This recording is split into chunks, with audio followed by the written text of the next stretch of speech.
We're off. I'm Jonathan Kydd. You're watching, even listening to the Chelsea FanCast. So far, we've been all on the Burnley match, and here's a few posts from Mixler. He's put, Tony Glover's put, I was enjoying that nice little pre-podding shed recording warm-up. Oh, that's quite nice of you, thank you. Andy Silverman, I thought you were going to be here. Evening one and evening all, he says. Debs has put, good evening, young Andy. Daniel 1% 20 Francisco has put, I'm watching on tablet, chatting on here seems to be okay online. Any opinions on the match? And I'm going for the social aspect. It's all right having a bit of small talk. No, we're having a bit of small talk. We're getting there. We're getting there. No, I'm getting there. I'm just easing you in. I'm easing you in. JD Works has put, JDK Works, I now don't like it when players have games off. They seem to lose sharpness. Drogba, Costa, Fabregas. Yeah, that's a good interesting point, isn't it? I suppose. What do you think about that? But you also then get the situation where they're all tired, so... Yeah, as well, where you can't win. Or they get injured. It is a trade-off, yeah. Barca fans say this too, to be honest, so perhaps it's, so... as well as Arsenal fans, or as well as... Yeah. Thought it was a poor PSG performance. Well, we'll get onto that in a sec. We came for an away goal, couldn't soak up all the pressure after. That's some JDK Works again. Whilst we're doing that, I do think it says a lot that just before Burnley scored, we would bring off a striker, put on a defender. Yes, that was confusing, wasn't it? Mourinho was on the touchline trying to make the change. Well, they announced and then it. he started waving his hand. He did. It was with to stop it. Costa wouldn't go. He was Cahill, wasn't he? Yeah. Costa was happy on the near post and he wasn't going to move. Yeah. But then when Drogba did come on, he defended a header from the near post, and you think, why bring on Cahill in the first place for Costa? Yeah. Why not try and get a second goal first? Do what Mourinho used to do, which is he'd have brought Drogba on for someone holding back more, and then if we scored, then brought Cahill on for Costa once he got a second goal. But then he didn't make the substitution. No, Costa seemed to stand there at the near post without leaving. Yeah. But that's the thing, for anything about the referee, and we spent a lot of time talking about referee, sorry, but Mourinho wasn't trying to get a second goal enough. He didn't make attacking substitutions to try and get a second goal. You could understand if that is the case. Andy Silverman has said, sorry, JK, busy working on new menu. Well, that's nice to know. So. You chose a Monday nights for that. Tony Glover, at 1-0, you're a hostage to fortune and poor reffing. Before you know it, the tide has turned. You're left holding on to a draw. Andy Silverman's put evening gaffer, but that's because Gaffer's on here as well. So they're all on here. They should be here. You should all be here. Anyway. You don't read out when Gaffer says, "That's a nice shirt." That one doesn't get read out. You read out everything but that one. I'm so sorry, Daz a nice shirt. No, I thought he was referring to something completely different rather than Daz. I thought he was going, Daz a nice shirt. I thought that would be more the case, but it wasn't. Anyway, so PSG won, Chelsea won. Many thought we hung on for the draw and parked the bus. Would you disagree? What do you reckon? I think the worrying thing is that we didn't go there to defend. We went there and started playing reasonably attacking football. We had hardly any shots on target. Well, that seems to be the problem all the time at the moment, doesn't it? Yeah, but I think, wasn't it one in the whole game? And we scored? But the PSG were also in the game, and every time we went forward, they were clattering Hazard or whoever down. They did. Again and again.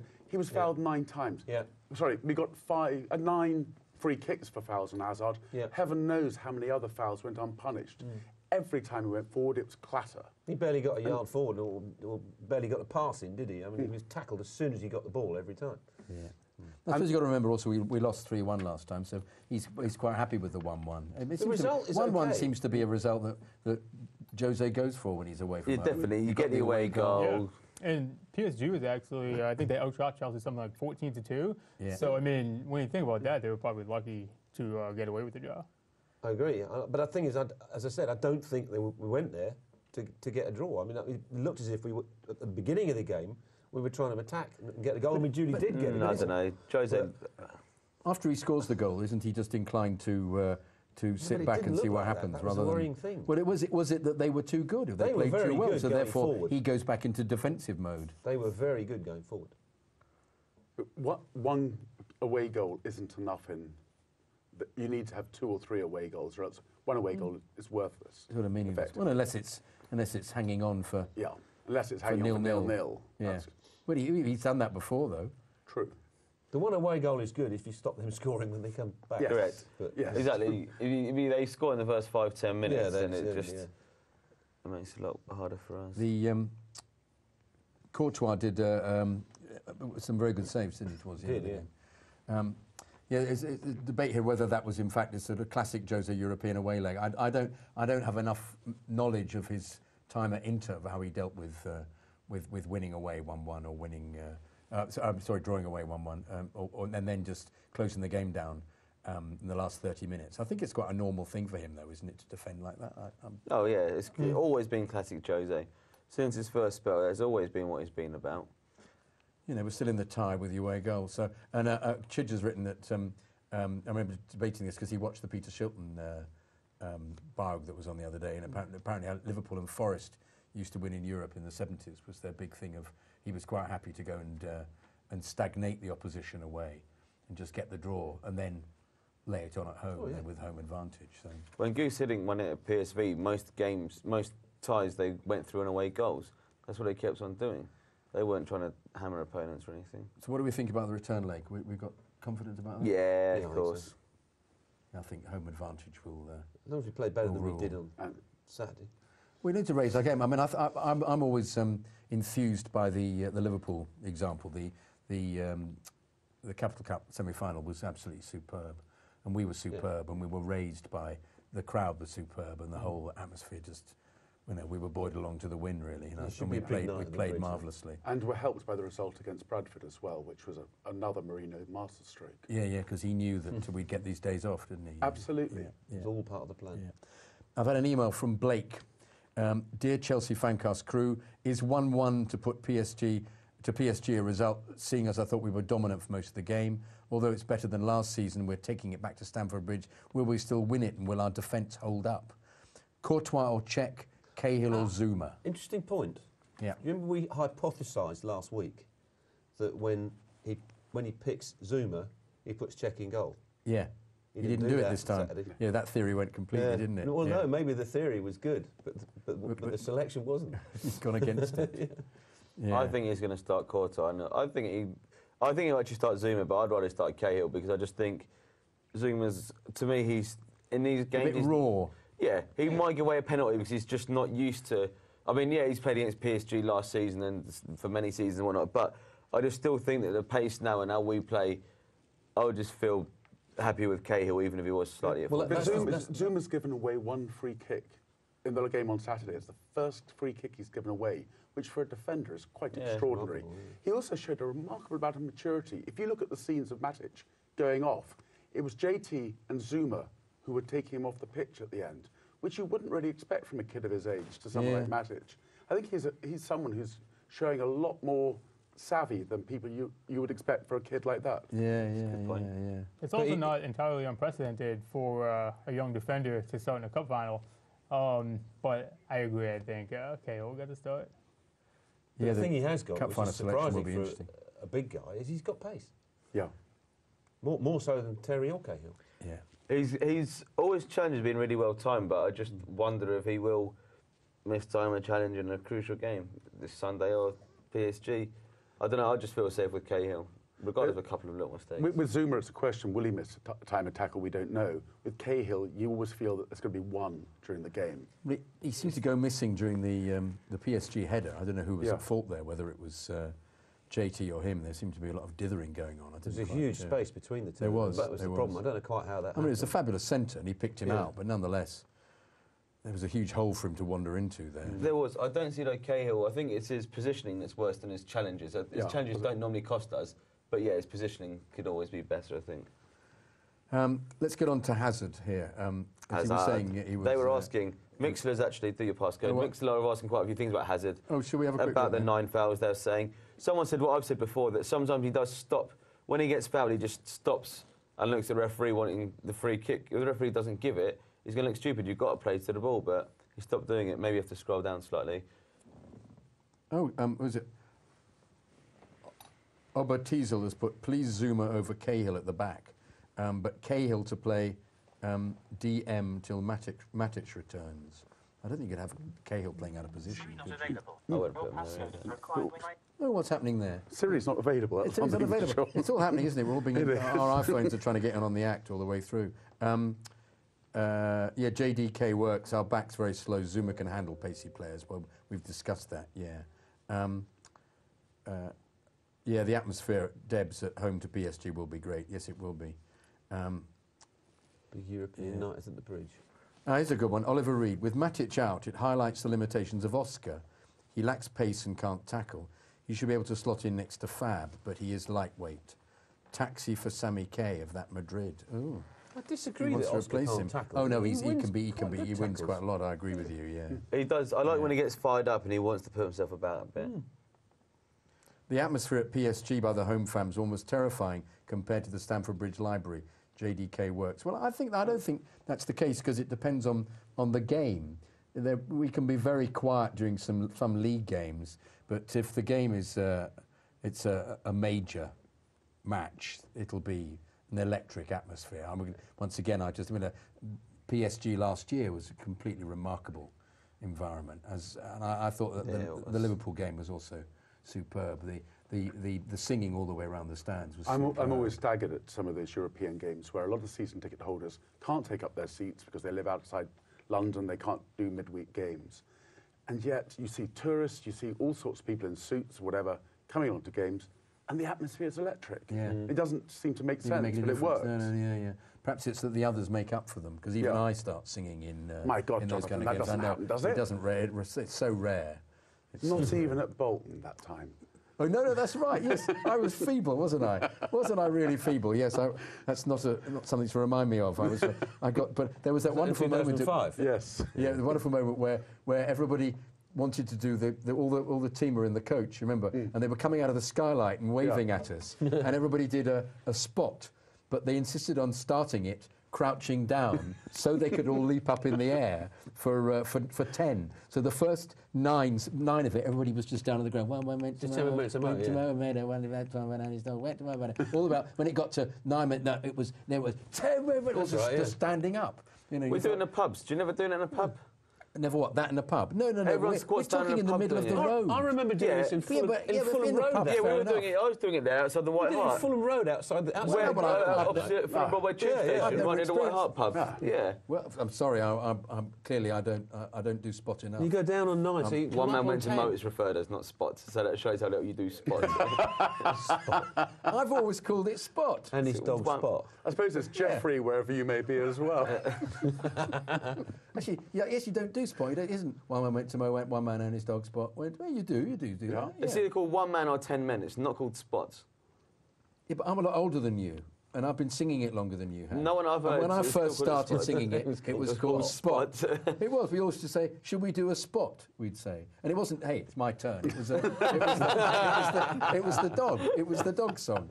Okay, all right. Anyway, what have we got here? Protection for Hazard. Anything we can do with Hazard? Somebody suggested bigger shin pads for Hazard. Oh yeah, that's right. They're talking about getting leg armour designed for him. They go right round the whole of his calf. They call them greaves. Yes, And that's right. suit of armour, the full greave. I like Desai used Jimmy to have the Greaves. little small shin pads, like children's shin pads, what Desai used to wear. I'd like to know, how does Costa get away with his socks down by his ankles? Because when that used to happen, the referee would come up and say, "Get your socks up there." Would you kick You him? can't do that. Would you I kick think him? the referee could do what he wants. This is the ref. He's not going to kick the referee back, is he? So I've got Courtois outstanding. Jose gets it right in terms of selection again. 4 world-class saves in the PSG match, which kept us in the tie. Have you noticed how the media are now giving Courtois man of the match every time, even if we win substantially, just as a slight to Chelsea to say, if it weren't for Courtois, That's you a would very have good lost. point. Yeah. But why have the media... Damned with faint tell me, what praise. is the reason the media have got it in for us so much? Is it because they all don't like Mourinho, they don't like his attitude? Is it they just don't like the club? I was listening to 606 on Radio 5, and some chap a Sheffield Wednesday fan came in and said we all hate Chelsea. The only reason Chelsea have ever had any success is because they've had somebody spending a lot of money on them.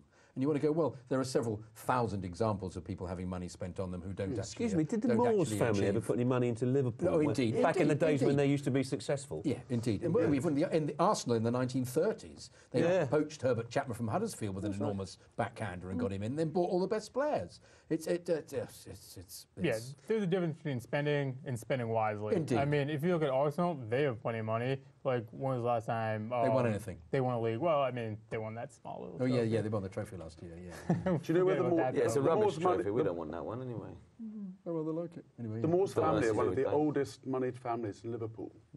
They can date back to probably the late 1700s. Really? Because there was lots of money in Liverpool from all the boats coming down the Mersey. Well, these were more the triangle that went from Liverpool to Africa to the Caribbean and America. Yeah. And then back over to England. Was it sugar cane? Is that where they got? They brought sugar cane back, then they took textiles down to Africa, and then people across to the Americas. Oh, I wonder why they did that. 1 million people were carried on Liverpool-owned ships across the Atlantic. That's interesting to know. Which is 2/3 of the slaves taken in British ships to the Americas. There was a company in crew exported a steam engine through Liverpool docks to India once a month for 100 years. Now that's good business, isn't it? Yeah. Yeah. We're sort of digressing a bit. Mourinho, just a bit. But no, I think we were still pertinent. But the first thing about the hatred, where people got money. Yeah, but why people don't like Chelsea was actually the question. It was originally, but we moved off a little bit. I think it is because of Mourinho in a way that because we all love Mourinho because he's hilarious, but I think other supporters do probably wish they had a manager that was as funny as him. I mean, Van Gaal was quite embarrassing with his stats about the long ball and whatnot against West Ham. Wenger's never been fun to talk about anything, and Pellegrini's just dull. Yeah. His eyebrows is about all that. I don't think he's got a great knowledge of the English language yet, Pellegrini. I think when he's a bit more, give him a couple more years and he'll be a bit He's a bit where Ranieri was for a time. His attempt. Well, no, Ranieri was ludicrous with his attempts. You've got to give him a... Even his programme, though, pretty ghostwritten, still didn't make sense. It still makes sense. No. But don't forget, he had Dennis Wise winding him up, didn't he, and teaching him wrong words. What I loved about Ranieri, though, was he was always very merry about everything, wasn't he? And jolly about substituting Zola in nearly every game at 70 minutes, regardless of what the score was. Yeah, I wasn't a fan of Ranieri. I think bringing on Jukanovic. Yeah, Jukanovic and Kiki De Lucas were two of the players that De Lucas was done with. Probably the worst ever acquisition that the club made. Well, nobody knew whether he was bought or whether he was loaned. He was officially whether he just appeared. Well, that's not what the people who sold him to us claimed. He was at Espanyol and just loaned to us for a season. It ended up he scored 1 goal in a qualifier maybe or something like that. Do you think the stick for Cahill at the moment is justified, or should we get off his back? Oh, definitely get off his back. I can't believe that, because one game on New Year's Day, people start having a go at him, and then because of the thing against PSG as well, Cahill's been brilliant for us all season, and a couple of little mistakes, and people all over him. One thing has been a catalyst for everyone just being critical of him. But there must be something wrong in that he's not playing all the time and he's a substitute and he's being but it doesn't mean we should get his back. Yeah, and Jose can see what it is, whatever it is, but we still shouldn't be on his back about it. We should definitely get off his back, but he has had a dip in form, and I think it's something to do with getting whacked on the head twice in 2 successive games before Christmas. I remember you mentioned that. And he hasn't really come back point, from actually, that yeah. But can these injuries whether it's linger like that? Whether it's confidence or whether it's actually a physical thing, I don't know.